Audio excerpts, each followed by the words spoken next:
There's a special kind of fury that ignites inside you when someone tries to hurt your child. Not with words or fists, but with paperwork, with rules, and with fines and threats disguised as community standards. That's what happened. To me and to my son. We were dragged into a battle we never asked for, with a woman who didn't understand compassion, only control. She wore a smug smile and a clipboard, but she wasn't ready for what I was willing to do to protect my son's dignity. She thought she could bury us in HOA policies. Instead, she ended up humiliated on national television, exposed for the heartless tyrant she truly was. Let me take you back to the beginning. My name is Rachel. I'm a single mom raising a beautiful 9-year-old boy named Eli. He's got the brightest eyes you've ever seen, a laugh that could melt ice, and a mind sharp enough to outwit adults. He was also born with spina bifida. That means he's spent most of his life in a wheelchair. And that chair, it's not just mobility, it's his independence, his freedom, his way of feeling like any other kid. When we moved into the neighborhood, I thought we'd finally found peace. The house was small but perfect, nestled in a quiet cul-de-sac. The school was great, the neighbors smiled politely, and I finally felt like we could start over. Eli loved the yard. I loved the idea of not hearing sirens at night. But that peace lasted about 2 weeks. And then she arrived. Her name was Marianne, but the neighborhood knew her as Karen, HOA president. Self-appointed queen of lawn perfection.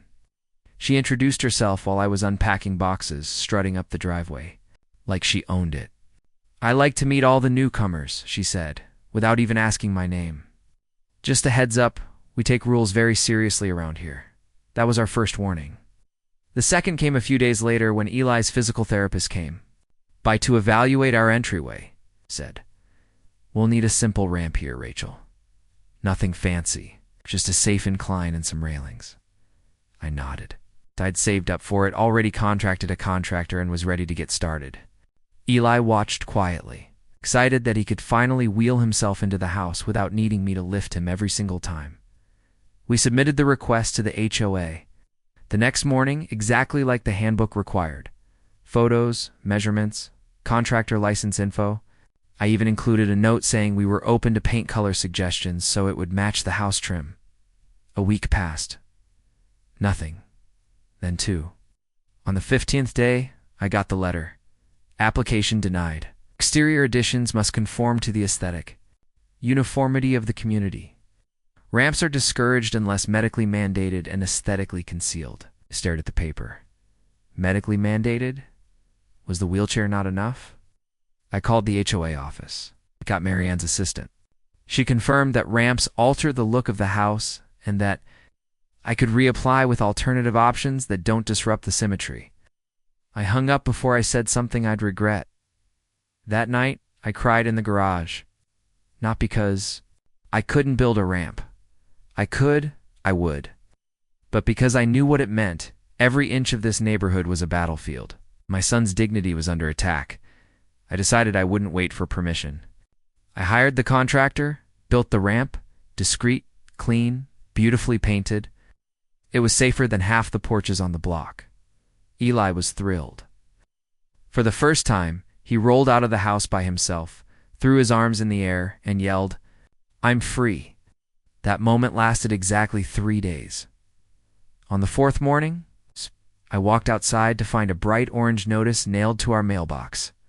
Unapproved construction. Remove immediately or face fines. The letter was signed by Marianne herself. I took a deep breath, walked into my house, and called her directly. She answered with her usual superiority. "Yes, not removing the ramp," I said. "A disability accommodation. It's a visual disruption," she snapped. "Your personal needs don't override the community rules." My son is 9 years old. He uses a wheelchair. This isn't a decoration. It's access. "That may be your opinion," she said coldly. "But we have procedures." That conversation lit a fire in me. I wasn't just going to argue. I was going to fight, and not in the shadows. If she wanted to make this public, fine. I go louder. I posted about it online.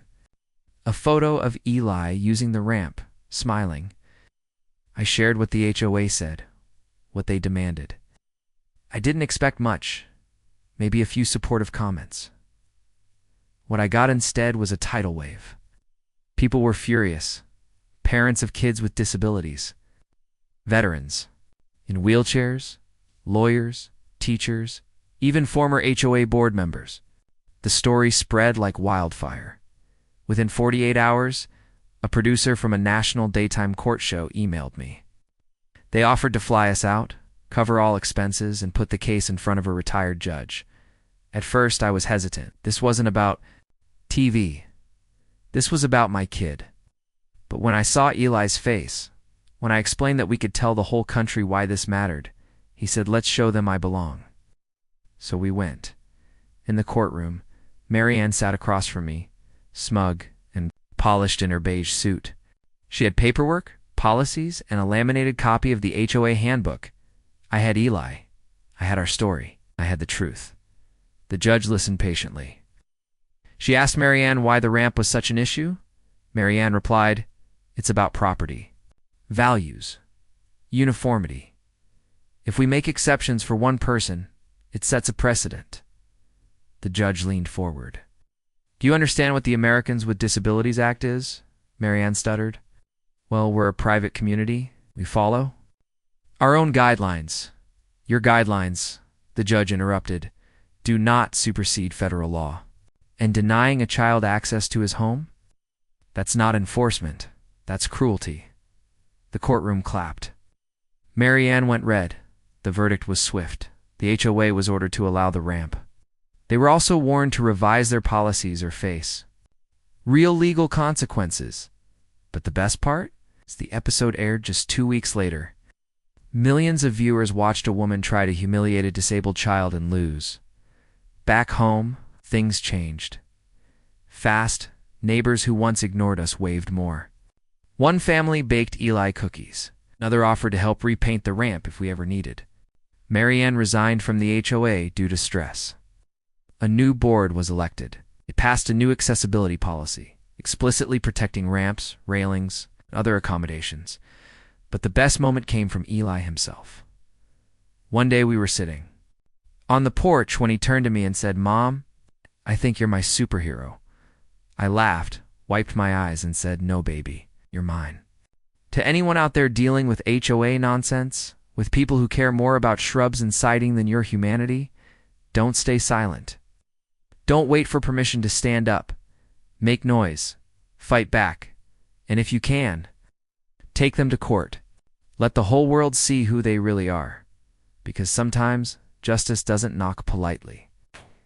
Sometimes it rolls in loud, proud, and with a wheelchair ramp that no one can tear down.